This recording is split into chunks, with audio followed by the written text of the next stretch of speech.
for East United, we have our tech summit today. And our second section has 3 presenters. The presentation topic is about the smart technologies, online review, and some about the also will be related with the user-generated comments and contents. We will have the rundown with each presenter allocating 50 minutes for presentation and another 5 minutes for the Q&A.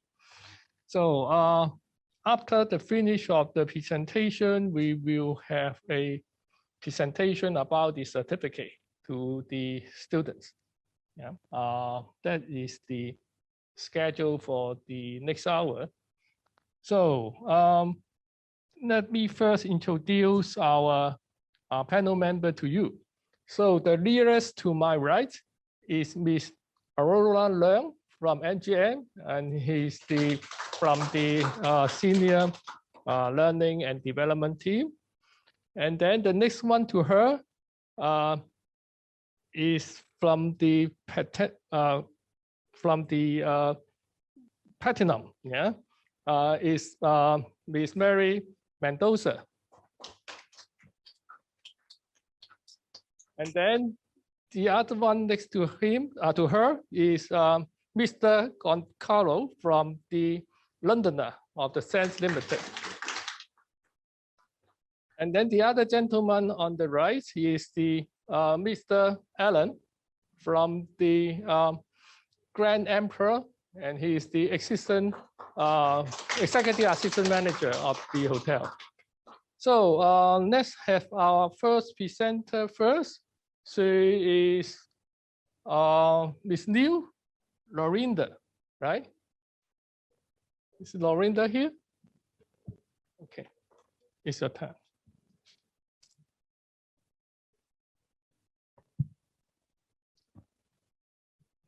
Testing.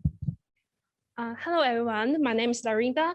First of all, thank you for attending to listen to my presentation today. And I'm glad to be here to show my efforts on my thesis. The topic of my paper is about social media's influence on tourist behaviors during the trip and focusing on the comparison of user-generated contents and the branded contents. In the introduction part, I will first share some background information about social media and the objective of this research. The reason why I want to study the social media is because it's everywhere nowadays, and there's a lot of platforms available, so not only for us to get information, but more importantly for us to socialize. We may use social media to communicate with our friends and families. Maybe I will also post an IG story later about how I'm nervous here. Also to get the comments or recommendations from others to talking about the products or the service. And it already more widely used than before, based on a report from the WeChat, which is one of the most popular social media platforms in mainland. More than 700 million users use it every day, and with an annual growth rate of 35%. Therefore, making good use of this platform, we can reach a lot of people without the limit of time and place. Therefore, more companies are also taking advantage of this platform to get exposure, to promote the products, or to develop the customer-based membership. Here are some impressive numbers from the Facebook. They mentioned that now they have more than 15 million companies have their own accounts on the Facebook and use it to interact with the customers. And 4 million of these companies are willing to pay for the advertising. And as a result, 70% of these social media fans, they are willing to recommend the products to their friends if they have a good use experience. And 20% of these consumers, they are more willing to buy if they find that this brand have a social media account. As a users, you may receive different types of contents from the platforms. The first is user-generated content. It means the content that consumers, people that volunteer post on the social media, no matter it is pictures, videos, or audios. Here is an example of the user-generated content. It's about a consumer about her stay in MGM hotel before. You may provide some useful suggestions for other potential consumers. And the other type is the branded content. Is provided by the brand itself, no matter it's for share its values or to do the product placements. It's more like a marketing product. And here is an example of the branded content. And I put here a Facebook page of the MGM about its latest hotspots. It may attract more tourists to visit the hotel.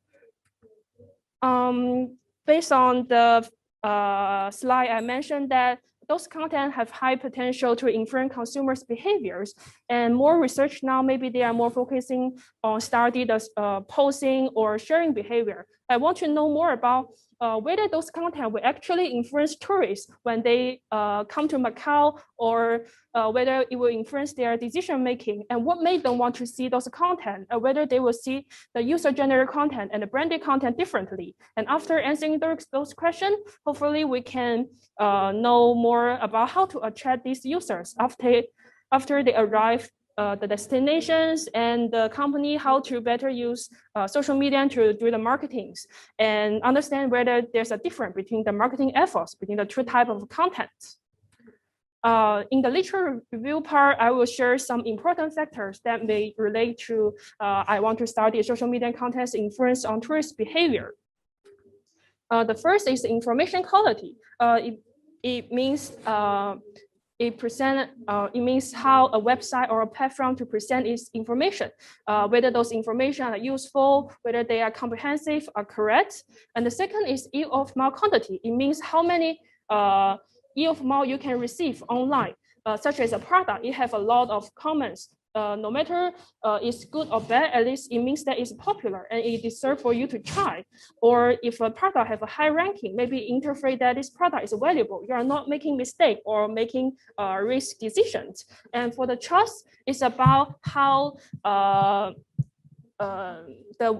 contents, the reliable of who to share those information, such as a dentist. If she shares some suggestion for you how to protect your teeth, you will probably follow her suggestion because she's professional and reliable.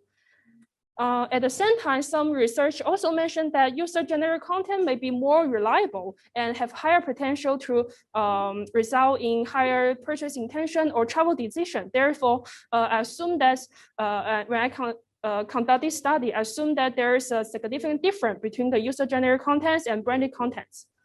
And based on the important factor I mentioned before, information quality, yield of mouth quantity, and trust, I developed the two conceptual models. The independent variable are the same, just the dependent variable are the first is purchase intention, and second is the travel decision. And I assume that these three dimensions all positively correlate with the tourist purchase intentions and the travel decisions. And this research I conduct in a quantitative approach, and I will show you the project timelines. In the November last year, I start to decide the question because I want to compare the user-generated contents and the branded content. Therefore, there are two versions of questionnaires. The first is expressed as the contents created by other tourists. The second is the content created by brands or tourism operator. And all the items were scored in a 7-point Likert scale. And in January, I start to collect the data using the online survey on the MANYUNSEN platform. And the respondent can scan the QR code or to type in the link to get the questionnaire. And the target respondents are the tourists who come to Macau before and use social media to get the travel information. And after collect the data, I start to use SPSS to analysis or the results. And here I will show you the result. Here are some basic demographic information about the respondents. I totally collect 206 questionnaires, and majority of them are females. Most of them are mainland tourists, and 43% of them will probably spend 2,000 to 5,000 for travels annually. Here's also some social media habit of those respondents. We can see that the WeChat and Weibo is still the most popular platform for them to get information, and they want the main channel for them to get information is from celebrity. They search by themselves or from their friends and families. And those tourists want to know more about accommodations, attractions, and foods. Here is the independent result of the when I compare the user-generated content and the branded content. However, there's no significant difference between the two groups, and I will further explain it later in the discussion parts. Here is the multi-regressions result of the conceptual models. These three dimensions or positively correlate with the purchase intention. And from the first slide, we can see that the trust is the most significant that influence tourists' purchase intentions. The next is the multi-regression of three-dimension with the travel decisions. And it also shows that three-dimension positive correlate with travel decisions, and the trust is still the most significant factor. After collect all this data, I will further expand it. The hypothesis one was support, not support. Because I assume that there's a difference between the user-generated content and branded content. However, there's no difference. Based on my research, the probably reason, the first is about maybe the branded content's quality is also increasing. Many DMO also sharing high quality posts or interesting video, and many companies are using various marketing strategy like the emotional appeal, functional appeal, or they invite a celebrity to promote their product. Secondly, some tourists may think that the user-generated content are not as reliable as before, because some contents now maybe they are too personal, they cannot apply to everyone, or they just out of date. The result may also somehow be related with the respondent's social media habit, and if said the hypothesis 1, hypothesis 2, 3, 4 were all support, information quality, informal quantity, and trust are all positive correlate with tourist purchasing intention and travel decisions. Based on the finding of this study, there may be probably some implications for the industry based on the data I collect. The first is the Weibo, and which is still the most popular in mainland tourists. The practitioners should consider what they can do more on this platform to improve their marketing efforts. The friends and family are the most popular channel for those tourists to get information. Therefore, the practitioners should consider how to encourage the people to share travel information with their friends and family. At the same time, the tourists love to receiving information about food, accommodation, and attractions. Therefore, we should consider it when we're pushing marketing message. Moreover, based on the multi-regression results, we should improve their information quality, informal quantity, and trust in order to improve their purchase intentions or decision-making of the tourists. The first, we should, like a company, they should check on a regular basis on their social media fans, how they think about their social media content, whether they are useful, whether they are correct or comprehensive, is helpful for them when they want to get those information. The second is the company can continue to encourage more conventions and actions, like more comments, like and shares among the social media friends, since the trust is the most significant factor that influences the tourists. Therefore, we should put more effort on explore what make them trust or distrust on the message, or what type of information will result in a higher or lower level of trust. And that's all for my presentation. Thank you for listening.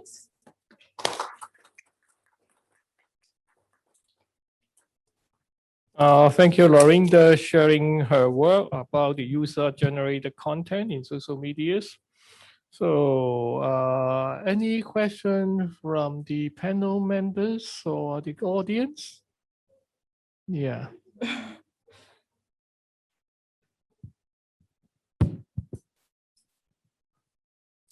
Well, Laurinda, congratulations for your presentation and a well thought of presentation.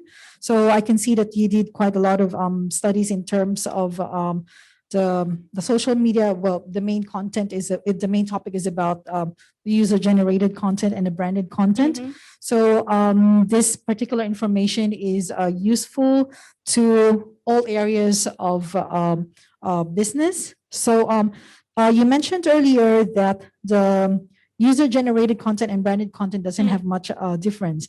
So it's just to highlight with you that quite a lot of casino integrated resorts, small restaurants, and other businesses, actually, they are using, although the user-generated content using KOLs or celebrities, those are actually controlled. So basically, they're still branded type of content. So just to share that the main difference between the user content and as well as the branded content is that the branded content is based on the guidelines. It means that there is certain type of objective, vision, and mission that we're aiming towards to a certain direction.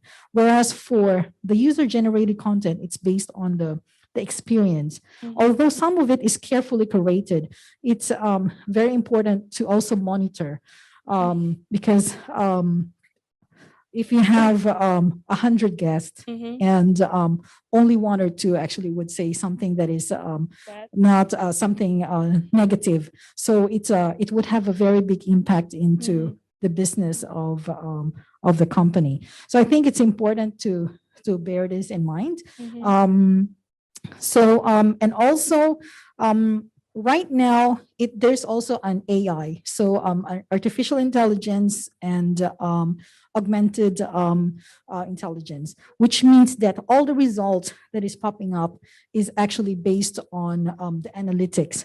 So I would suggest that if you would like to go further into this type of direction, it's for you to look into the AI related in order to boost the attraction, because the overall goal is to attract new customers and retain existing customers. That's all. Thank you for your Congratulations. suggestions. Welcome. LAURINDA, I agree. I agree with Mary was saying. Great work. I think it's really nice. A lot of information to digest in 15 minutes, but great work. When do you mean that user-generated content and branded content are the same? What do you mean by that? Are they the same for what, basically? I will show you the Questions questions I asked the respondents. So, because for me, I think what you mentioned there, which I thought it was very interesting, is how do you build trust? And trust is the basic of all this, right? And for me, what I was trying to look into your, when you actually doing your conclusions, is user-generated content versus branded content. Which one of them builds more trust? That's what I was trying to see if you would come through at the end. That I didn't see it clearly. Perhaps I missed it. But that would be very interesting, I think, for us and to see which one builds more trust, because that's what we want. We want to make sure that we build trust and the guests trust the company or the restaurant or whatever it is, because that's what actually brings more guests to come back or to come for the first time. So that's what I was trying to see at your conclusions, which I didn't. And that's probably what I leave for you to, as a challenge for you to find. Maybe my study is more focusing on what important factor, and some of my friends later, they will explain what motivates them about more online review. You can explain later. And you've done the point in the beginning, there's so many channels now. So many. Which one is the one I should trust? And I know, of course, all of us has preferences, and all of us, we go to, and we follow, again, KOLs or whatever we do, and we like those tastes, and so we follow that person. But how do we build trust? I think that would be actually quite interesting if you could add that somewhere, because you talk about all of them, but you don't give us some pointers. Thank you. I just have an interesting idea just pop up a bit, but before that, I just wanted to say thank you to your presentation. It's well done. I was just going through your presentation. I was just thinking that, remember, the Macau Tourism Board is actually advertising Macau everywhere now. I think instead of giving monetary incentive, they really should encourage those people to share the experience while they're in Macau and to gain that extra incentive. I think that will be even more effective to the Macau society. So if anyone here from government, please think about it. So I think it's something interesting to think about. Yes. Thank you. Thank you.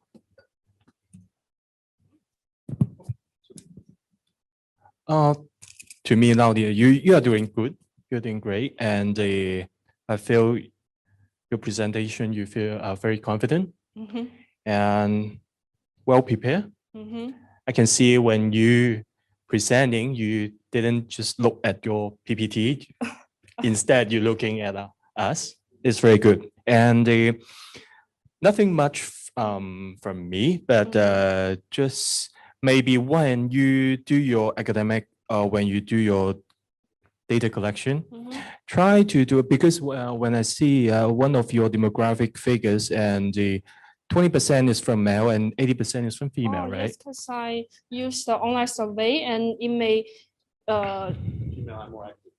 I don't know, just they are more willing to share the link to, or it's to hard. post I to know others. it's hard, but when you try to do your research, it's more non-biased. You have to make it balanced when you're collecting your data. Thank you. Okay. Okay. Thank you. Okay, thank you, panel members, for giving some insightful views and useful comments. So thank you. Thank you, LAURINDA and panel members. So the next presenter is Paddy Leong. His presentation topic is about traveler motive of writing online review.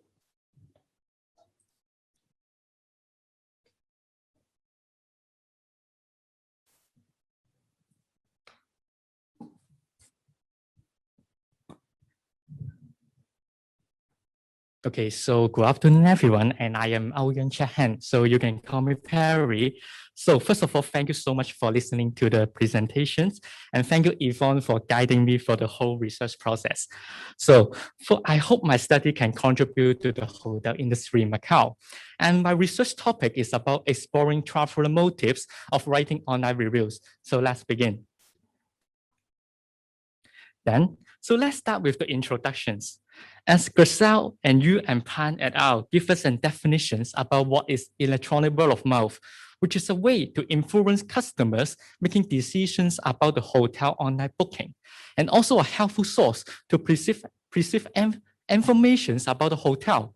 So, and there are mainly have three main objectives. The first one is to deliver traveler motive of writing online travel reviews. And the second one is about understanding the difficulties that travelers encounter when posting online travel reviews. And the third one will be to explore traveler perception of management response at their online review. So it will be able to provide a deeper understanding on the traveler perspective, and also investigate the motive of why the travelers write online reviews on the travel review website to narrow down the research gap. So this study also aimed to explore what motivating travelers to leave their online review on the travel review website, especially when comparing with the positive and negative review, and which one is more effective. So let's move on to the literature review. And Sparks and Browning give us the definitions about easily to be shared to multiple channels and being stored for a longer period, because customers' identity are mostly anonymous too. And also, Akimokopoulos et al. Also give us a definition about guests will censor and filter their comments on the physical reviews. However, they are more willing to provide their real feelings without filtering on the third-party travel website.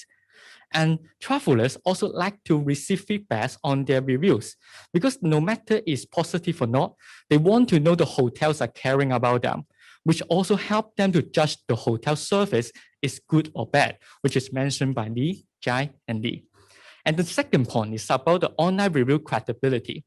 It may not be suitable for trusting the online reviews completely, which mentioned by Leong et al.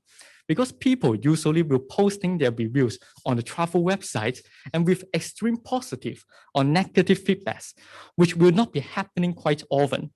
So let's see later on in the findings will be the case. Then the third point will be about customer satisfaction. As Kang and Scott mentioned, travelers can be fulfilled their interests and goals, rewarding by sharing their travel experience online. And Chan and Leong and Brazil give us another definitions about people would like to share their feelings with others because of recognitions and internationalizations. So they think that it's important to let others know their experience. And also, while believing it, it will be interesting to readers too. So let's spend a couple of minutes to talk about the methodology part.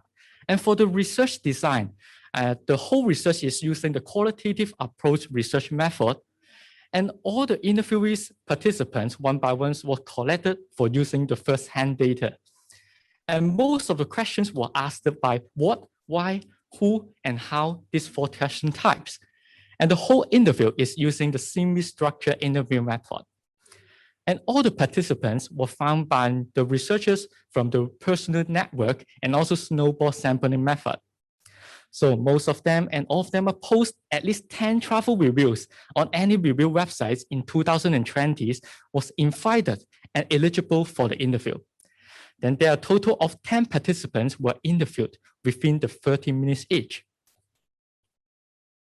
And this is the interview guide. So most of the questions was under these 4 parts. The first part is about discover the traveler motive of writing online travel reviews. The second part is about understanding the difficulties that travelers encountered while posting the online travel reviews. The third part is about explore the traveler perception of management response at their online reviews. And the final part is about determine the impact travelers to write the reviews. So for the data analyze, they are using the content analyze method, so which is useful for analyzing data in text because of its flexibility. And also it's more easier for the researchers to sum up the responses via the different categories. And also for the data validity and reliability, it has been prepared for 3 perspectives for this study. The first one is using the in-depth face-to-face interview. The second one is about the documentations. And the final one is talking about the participant reflections. So you can see these are the findings, and it shows 10 of the profile of respondents. So most of the respondents are come from Hong Kong with the educational level of bachelor degrees. So the age are mostly from 21 to 25 years old. So first point the researchers find out is the motivation of writing online travel reviews. So people and the travelers are glad to share their own experience with others because they think that their past experience can help the travelers to make easier decisions. And also, participants are also more motivated to post reviews when they are satisfied, because sometimes they even may forgive some mistake done by the hotel. And bad reviews sometimes can destroy the hotel business too. As one of the participants thinks that I want to take time before complaining about something. After times, I get calm and no need to give them a bad review. So they also wanted to communicate with the hotel, and it can motivate the hotel to give us such a good standard. Besides, the online reviews also allow travelers to access the information at any time, because travelers would like to spend more time on asking others and they needing to provide the physical travel reviews with others. Then for the second point is about the difficulties of posting online travel reviews. Because writing online reviews usually is a voluntary work, and it usually brings no direct benefits to the reviewers and even taking time. So besides, and some of the review websites will have a limited word count, and it may not allowing the reviewers to post a long paragraph and share their own feelings. But however, they also have some positive impact. And the first one is posting review on travel websites is like writing some diaries, because it's a way for them to preserve their travel record. And also, it can build up their self-confidence and sense of identity, because they can gain the self-satisfaction for themselves. As one of the participants mentioned that, I will be proud of myself. And when some reviewers appreciate my online reviews, because they agree with my point of view and may turn it into their future travel reference. So the last point is about the perception of management response. as participants were sometimes disappointed during no management response on their reviews. So they felt that the hotel may not care about them. So majorities of the participants thought that it's necessary for the hotel to respond to the travelers' reviews in some circumstances. As one of the participants mentioned that, I think that if it is a big problem for any serious situation, management response is necessary to have, and management team should also respond it personally and ask for the further details.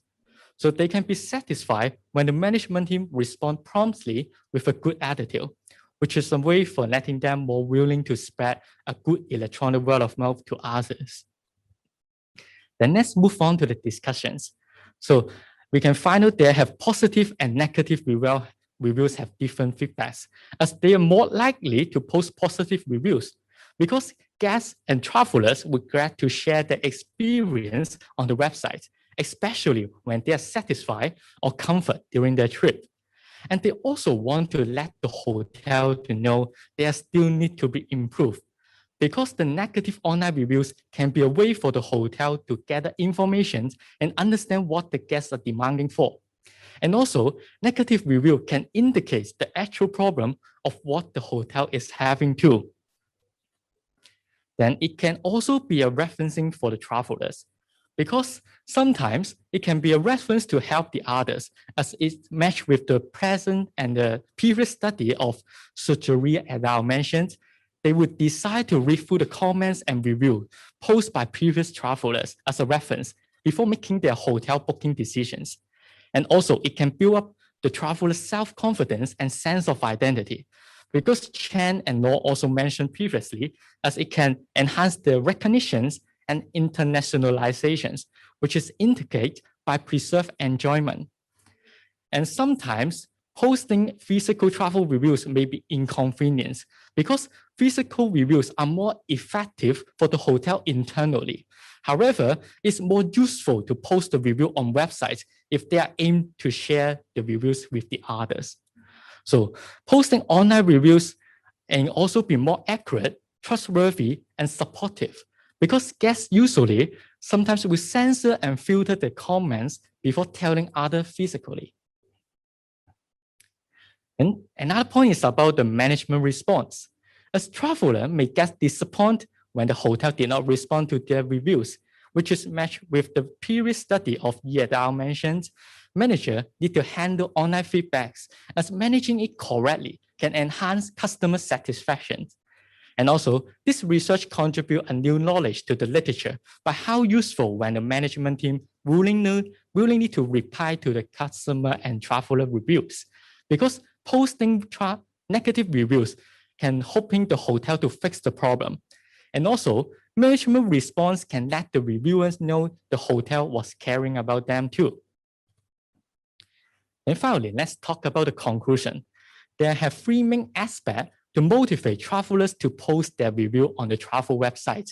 The first one is getting positive or negative feelings during their trip, as travelers would be more enjoyed to write positive reviews, as bad reviews may be able to destroy the hotel business. As although some of the research have been conducted to understand why travelers would like to post positive and negative reviews on travel websites, and rarely to cover either the positive or negative reviews was the most preferred one for the travelers to post online. So these studies provide a new and valuable insights that distinct from the past research studies. And the second aspect is about desire to be a reference for future travelers, as travelers hope their reviews could be one of the reference to help future travelers to make decisions, which is matched with the previous studies of MEIYI and data. And they think that travelers intend to read through comments and reviews posted by previous travelers as a reference before making their hotel booking decisions, which is also contribute a better understanding of the concept of one for all and all for one on the review website with the present study. Then the final aspect is about the perception of management response. As a management response will affect travelers' motivations to write online reviews in the future. which is also matched with the previous study of Yedao and Lijai and Lee mentioned. If the hotel management team handling online feedbacks correctly, it can enhance the customer satisfaction. So travelers would like to post negative reviews usually because of wanting the hotel to understand their problem and fix it. So management response can let the reviewers and the travelers know the hotel was caring about them and encourage them to spread a positive electronic word of mouth. However, they still have some limitations and it can be do better in the future research, as it's recommended to conduct a further research of interviewing participants from Western countries, because most of the participants that have been interviewed is usually in Asia, like Hong Kong or Macau. So, and also having a difficulties in finding participants without a similar background, because it's better to find a wide variety of stakeholders like business people and professionals, because they can provide more information and experience that will be useful for future research. And also, time constraint limits the researchers to explore new findings that differ from the literature review in a deeper perspective too. So thank you so much for listening, and please let me know if you have any questions. Thank you. Thank you, Perry, presenting his work. So any comments or views from the panel members?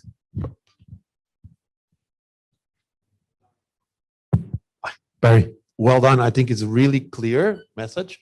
I think with a lot of work on this, on that, the presentation you've done for us. So thank you very much. First of all, congratulations. I think you went through A to B to Z, so you covered pretty much everything. The only thing, me as an hotel, I'm worried, and I can say, I don't know how you put it there, but I think it's interesting, is you have more and more people, because this generates money, right? Yeah. You didn't made a, you've talked about it, but you didn't make a correlation about how much money can you actually do or generate from this part.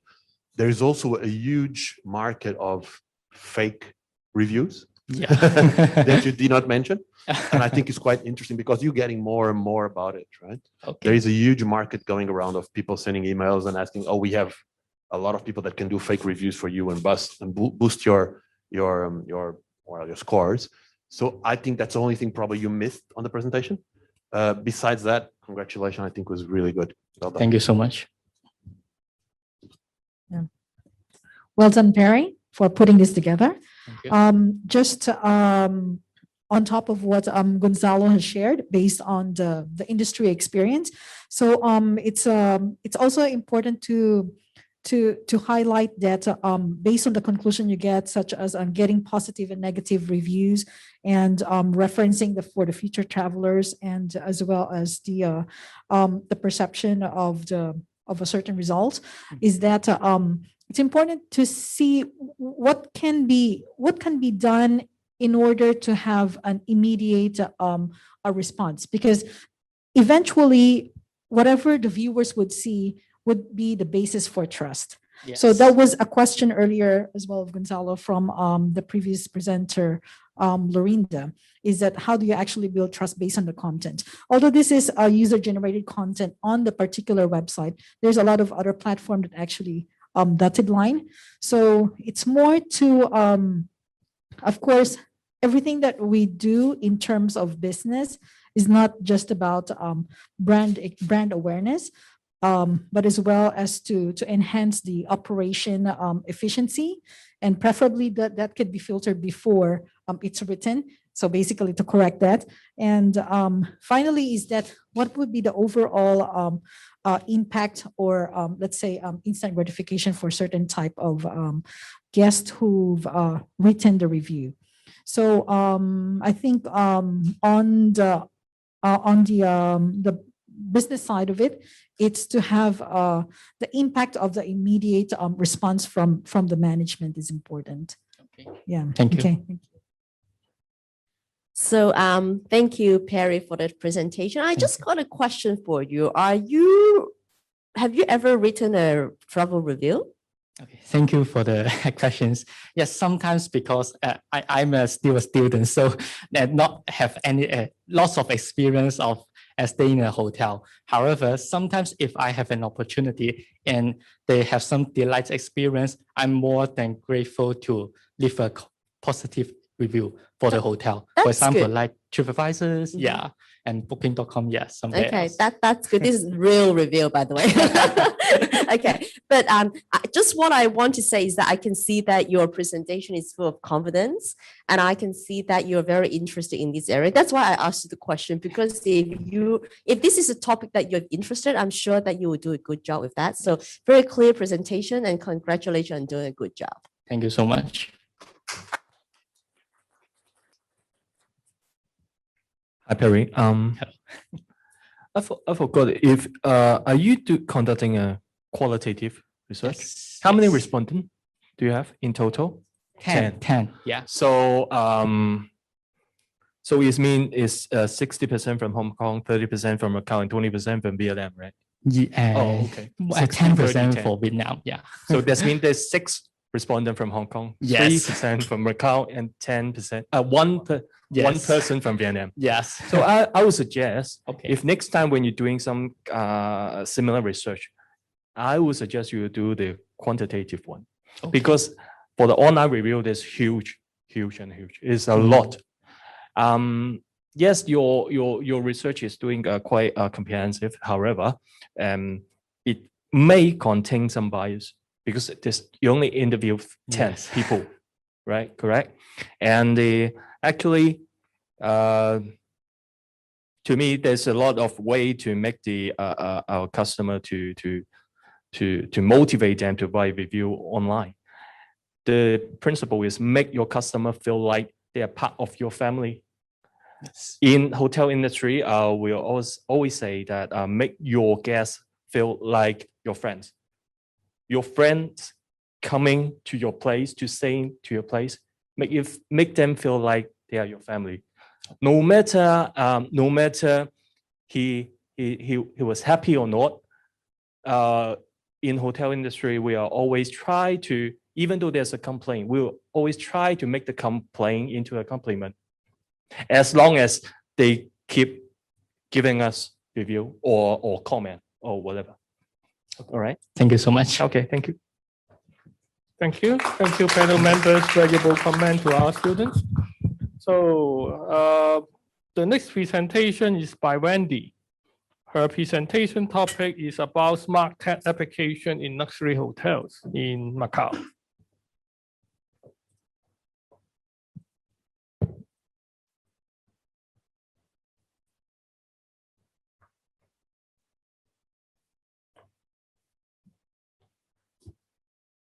Good morning, everyone, and I'm Wendy. Today, I'm going to present my thesis.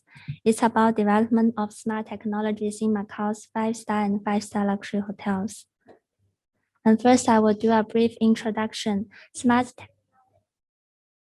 technologies can help the hotel to optimize the cost and improve the productivity level, while at the same time provide the goods and services that could better meet the customer needs.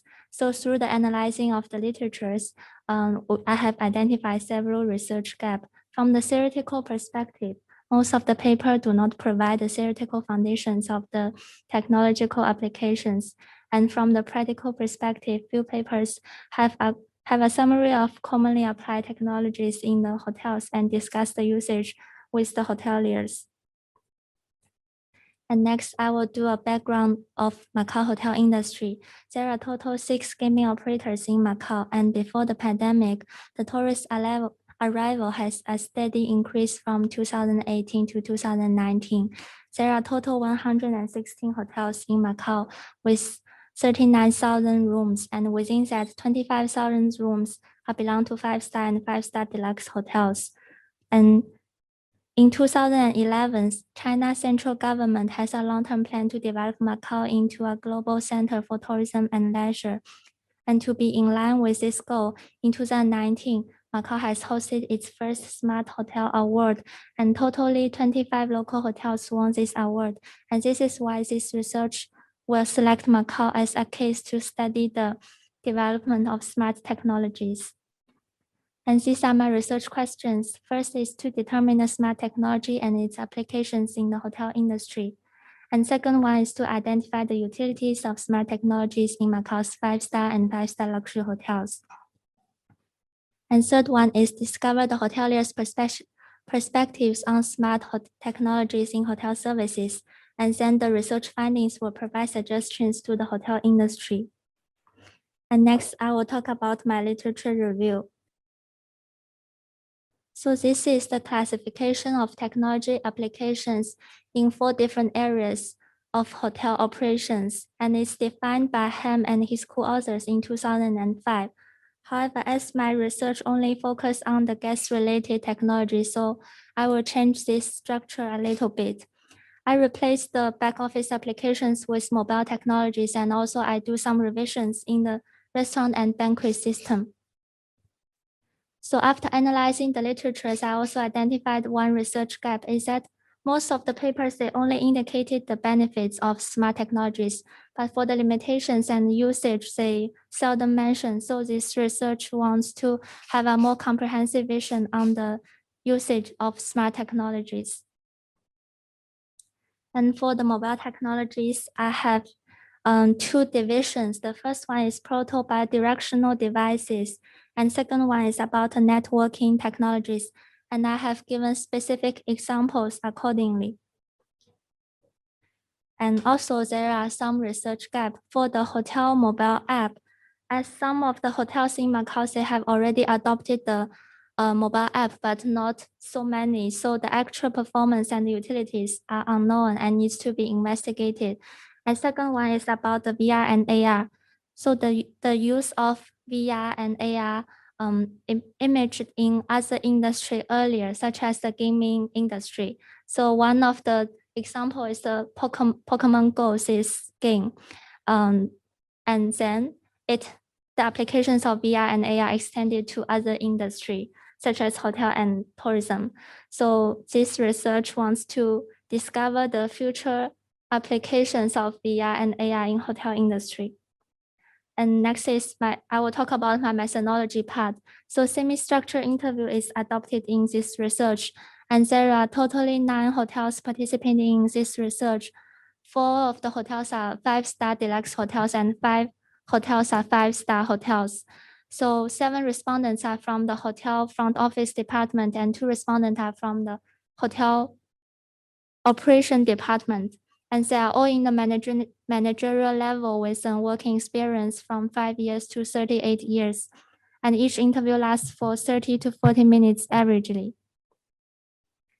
And next, I will show my findings, and I have divided my findings into 6 parts. The first one is about the current situation. So there are some technologies that all 9 hotels have adopted, and some technologies that all 9 hotels have not adopted yet. So we can see that the technologies that they have adopted actually, like all of them have adopted, are very basic technologies. And there are many of the technologies they haven't applied yet, such as the self-checking kiosk, delivery robot, and mobile app. And it is found out that front office and restaurant are the 2 fields that most of the smart technologies have been applied in Macao hotel industry. So it indicated that there is a large space for improvement. And second, I will talk about the usage of smart technology applications in enhancing the customer service. So the 3 most frequently mentioned words by the hoteliers are enhance experience, save time, and add value. As one employee has mentioned that by using the tablet in the front office to fill in and sign for the guests, the hotel becomes more environmentally friendly. Besides, it will also save their time and enhance their experience. So we can come to the conclusion that Macao hotel industry uses very smart technologies enhancing the customer experience, and they are quite popular among the guests, as these technological advancements can help them to better enjoy the hotel services. And the third aspect is hoteliers' attitudes towards the use of smart technology applications. And the technology can help the hotel mainly in 3 ways. The first one is save time, and it applies to both customers and staff. For the staff, one example is the tablet using at the hotel front office. It can help staff to do the upselling more efficiently. And for the customers, one hotel that I have interviewed used the chatbot, and the interviewee said by using the chatbot, they can reply to the guests in a more efficient manner. So the guests do not need to wait for a long time. And the second one is the customer data. So analyzing the customer data can help the hotel to set the right strategy. And one example is the restaurant tablet menu. So once the customers clicked on their choices, all the orders, they will float into the system, and this system will divide it different categories based on the profitability and popularity of these menu items. And analyzing of this data can help the hotel to change the menu for the next term. And third one is electronics. So some hotels that I have interviewed mentioned that they have changed their newspapers and tourism guide into the electronic version. So and she also mentioned that because in this way, the guests can get the information more conveniently, and also environmentally friendly is a trend nowadays for most of the hotels. And besides, they also mentioned some concerns on smart technologies. And first one is smart technologies are not mature in hotel nowadays. One example is about the RFID minibar. So for this kind of minibar, once the guests take out one beverage from this minibar, even if they don't drink it and they put it back, this minibar will also count the money for the guests. So the guest's portfolio may not be right, and guests may complain about it. And the second one is the instructions on these smart technologies may not be clear sometimes. So one example of this is the light touching panel in the hotels. So for some hotels, the lighting intensity can be adjusted by touching the panel gradually. And however, for some people who are elderly people and people who are not familiar with smart technologies may not know this function. So I think that in the future, the hotels, once they adopted the smart technologies, they really need to have a detailed explanation to the guests. And fourth aspect is hoteliers' perception towards the VR, AR technologies. So the biggest advantages of VR and AR is its immersive feelings that it gives to the guests. So the hoteliers also proposed 3 most promising ways of applying VR in the future.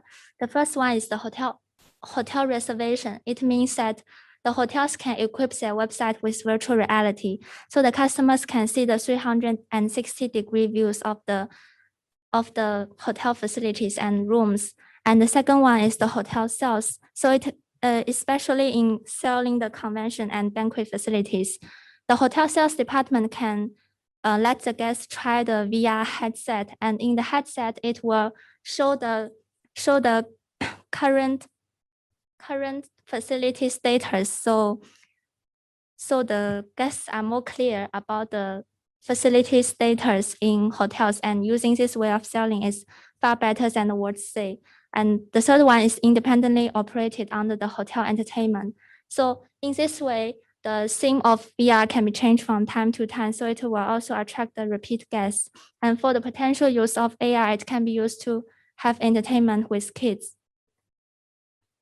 So besides, they also share some of their concerns. One is that they think VR and AR are still more gaming oriented. And second one is that as they are not commonly applied even in the hotel industry in the world, so the future of these 2 technologies are uncertain and it needs time to see.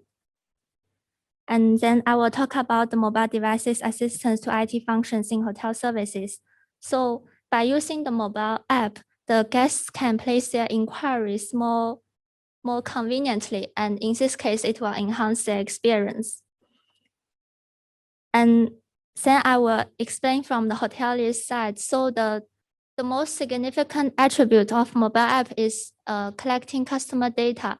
So analyzing the customer data is very important, as it can help the hotel to set the right strategies. And as one hoteliers have mentioned, from the data, the hotel can analyze the customer experience, the market demand, the time that they spend on my app, and on each of the room packages. So analysis of this data can help the hotel to further improve the services. And also, before they implement the mobile apps, there are some factors to consider. And I would like to point out the second factor. It's very unique. It's about the target customers' preferences. So as one hotelier that I have mentioned, he said that in his hotel, he adopted the mobile app, but the usage rate is very low. And he thinks it's not the technology problem. It's because most of the hotels in Macau, they attract the casino guests. And the casino guests don't think it is necessary to use the mobile app because they can just simply contact the casino public relations to book the rooms. So I think if any hotels wants to implement this technology in the future, they really need to convince the guests to use this technology. And then for their concerns, the first one is if the system doesn't run smoothly, so it will cause service delay. And the second one is the decreased human touch. So we really need to find balance between technology and people. And then for the involvement and outlook of smart technologies, the involvement is that the use of technology has changed from fax machines to internet to the mobile technology nowadays. So for the current situation, actually, it is not very advanced in Macau. And there are mainly two reasons. And first one is the characteristics of the target customers. As I mentioned before, casino guests, the hotels may focus more on the customer satisfaction rate, as most of the guests here are casino guests. So the technological experience are kind of low. And the second one is the uncertain return of the investments, because smart technologies are very expensive and many hotels are not willing to be the first to adopt it unless they have seen other hotels have already got benefits from them. For the outlook, I still think it is going to play a big important role. The first reason is from 2018, the proportion of casino revenue has shown a bit decline. So the market in the future will be more diversified. And the second one is the development of MICE tourism in Macau. The Macau has gradually developed its MICE tourism in line with its goal to become the global center for tourism and leisure. So, and also one convention center and one convention hotel are being constructed now in Macau. So for convention tourism, smart technologies are sure very important. And next, I will give some recommendations. The first is the utilization of mobile technologies. It can be more focused on in-room technologies, and it can be intelligent like Xiaomi furniture. It's more focused on integrating the functions in rooms such as temperature, lighting, curtains, and room service. It is convenient for the guests and easy for the hotel to collect the usage data. And second one, it can be more personalized in the future. For example, a good audio system connected with the hotel central system. Once the customer enter the hotel room, the audio system can automatically display their favorite music. So I think that it can be very touching for the guests. And also in this way, it also fits the characteristics of the casino guests, because usually they enjoy the feeling of being luxury and privilege. And that's all. Thank you.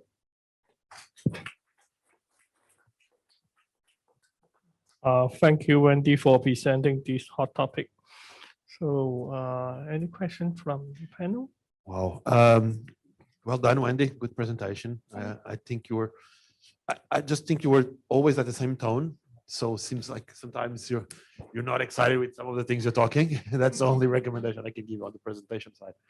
But I think you've done a very thorough investigation and you've talked about everything. Yeah, I think speaking from the hotel side, the more technologic we can be, the better.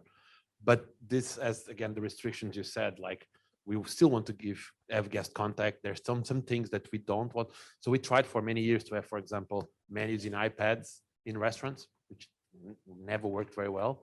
But we're going into a thing that you mentioned at the end, a little bit on your conclusions, but probably not very, which is guests using their own devices. So we're trying more and more to do that on the restaurant. And you see now because of COVID as well, of course, all these QR codes everywhere that you just see, even now, even today for the program of the event, right?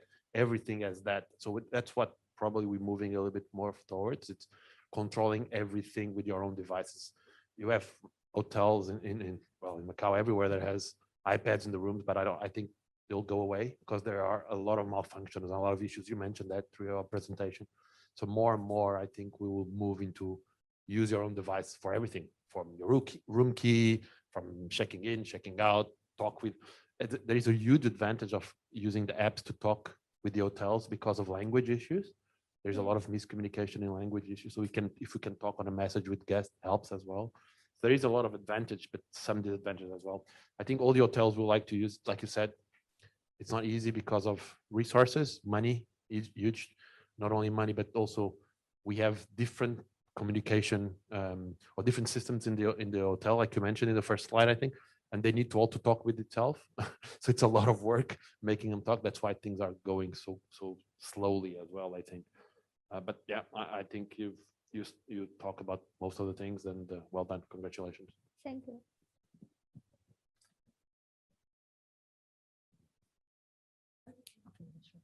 Well, Wendy, well done for the overall presentation.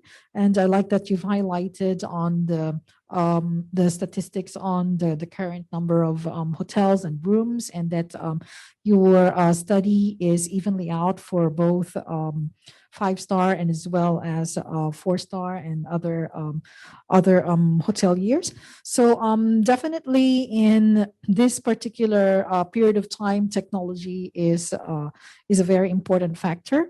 So based on your interviews, what do you see is the most fascinating for you? The mobile technology part, because they share a lot of opinions on this technology. And also because it is a trend nowadays. So that's the part that I found is most interesting. Yes. All right. Yeah, that's great. So just to share with you, I've been opening a few casino integrated resort as part of the pre-opening team in a few other jurisdictions, not only in Macau, but elsewhere in Asia. And in fact, technology is an integral part of our pre-opening plan in the operations. Just to give you an insight on how it works for us in the multiple industries is that apart from efficiency, effectiveness, and you've mentioned about the personalized service, we also have a few other compliance issue. So I just want to share with you that these elements are good, but there's a lot of underlying issues if you would like to go deeper into this. Number one is that, of course, there's a cost, but there's also a high benefit, such as how to make use of the cost-saving initiative by using technology, let's say mobile devices. And second part is actually the user data information on the legal part or the compliance side of it. So when you go deeper in it, you would see there's a lot of other elements. Just want to share that with you. Yeah. Also, thank you, Wendy, for your research. I think a lot of data are shown, which is good. Just to be a little bit critical on you, is that working in the hotel industry for a while, that you will find that all this thing with IT is never easy, right? We are coming from a very practical world. I have to tell you that, getting a 4-5-star around the world, I think Macau as a region has we have a lot of hotels reaching the 4-5-star. But if you can tell I'm coming from another school of thought, is that luxury hotels, we may not be able to adopt a lot of the technology. I think as a young people, of course, you think that, technology is something very good to use. But I think from a hotel, from a service industry point of view, as you have mentioned that human touch is very important. Maybe you're young, but I have been to hotels that if you call for housekeeping for extra bottles of water, they deliver with a robot, which is fun. Yep, they come with a robot. But is that something that 5-star hotels want to do? Sometimes we have to question that. It may be good, and maybe it's like a gimmick, right? But then that lost the human touch, because robot is just a robot. It delivered to your door. But then as a human touch, maybe we say a little thing, say, oh, you know, how's your day? Do you need extra bottles because of whatever reasons? So I think these are the service. I think Alan also mentioned that they are your friends coming to your home, right? I don't expect you to deliver extra things with a robot, which is very cold. So I think that's a reason behind that. It's not, I think it's, of course, money is an issue, but I think it's a conscious decision that why we are limiting the use of too much technology. While you are having a good start, technology, does it mean all the technologies are good, or we have to think about, as you said, we have the balance between human touch and use of technology as well. And then it's a very controversial topic. It's not easy. And then also about, you know, the idea having that a guest coming into a room and playing their favorite music. Sometimes I will be worried. How much privacy am I giving out as well? So you mentioned that a guest preference. Remember Perry saying that he's young, right? Where's Perry? Perry is not a heavy hotel user because he's young, he's a student. So maybe that means a lot of our customers coming in may not prefer a lot of technology. So this is something that I think on top of your research, if you want to make your research even more practical, then these are some areas that need more research on. Now I'm sure that in the future, we can see a balance of use of technology and customer service. Thank you, Wendy. Thank you, panel members, valuable view and insightful comments. The next remaining activity is two. One is the presentation of the certificate to our student members. So the first one is LAURINDA. Yeah, LAURINDA here.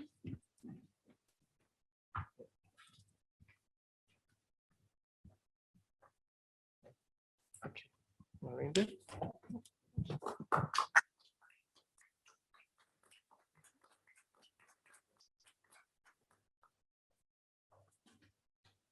Okay, thank you. The other is Perry. Yeah.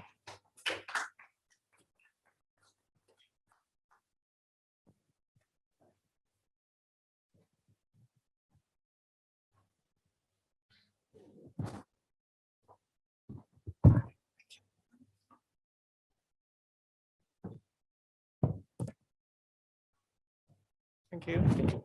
The next student is Wendy.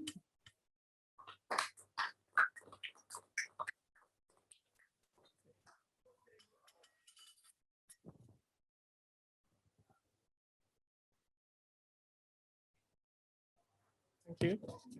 So, yeah. Thank you. So let's have a group photo with our panel members. Yeah, please come over.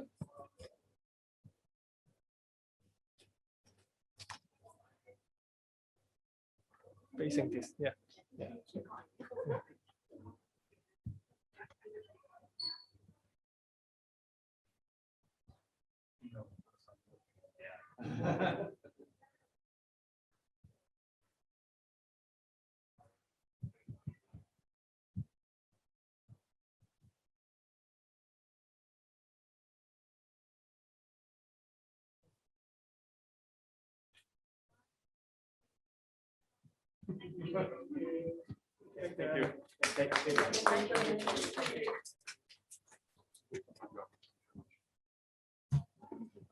Thank you.